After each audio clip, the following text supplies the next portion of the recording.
صلى الله على محمد صلى الله عليه وسلم. Chapter on the invocation of the person who is dutiful to his parents is fulfilled, that is, accepted by Allah.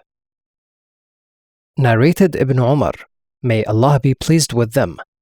Allah's Messenger, peace be upon him, said, while 3 persons were traveling, they were overtaken by rain and they took shelter in a cave in a mountain. A big rock fell from the mountain over the mouth of the cave and blocked it. They said to each other, think of such good, righteous deeds which you did for Allah's sake only, and invoke Allah by giving reference to those deeds so that Allah may relieve you from your difficulty. One of them said, O Allah, I had my parents who were very old, and I had small children for whose sake I used to work as a shepherd. When I returned to them at night and milked the sheep, I used to start giving the milk to my parents first before giving to my children. One day, I went far away in search of a grazing place for my sheep, and didn't return home until late at night and found that my parents had slept. I milked my livestock as usual and brought the milk vessel and stood at their heads. And I disliked to wake them up from their sleep. And I also disliked to give the milk to my children before my parents, though my children were crying from hunger at my feet. So this state of mine and theirs continued till the day dawned.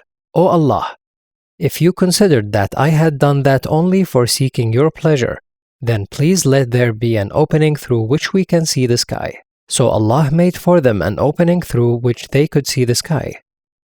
Then the second person said, O Allah, I had a cousin whom I loved as much as a passionate man loves a woman.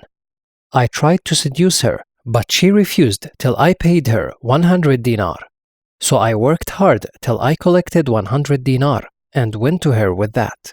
But when I sat in between her legs to have sexual intercourse with her, she said, O Allah's slave, be afraid of Allah. Do not deflower me except legally by marriage contract.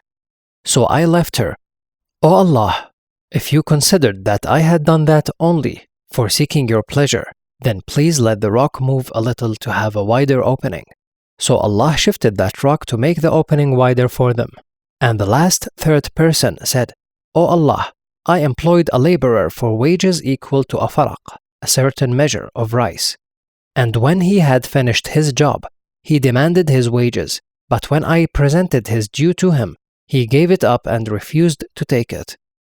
Then I kept on sowing that rice for him several times, till I managed to buy with the price of the yield some cows and their shepherd.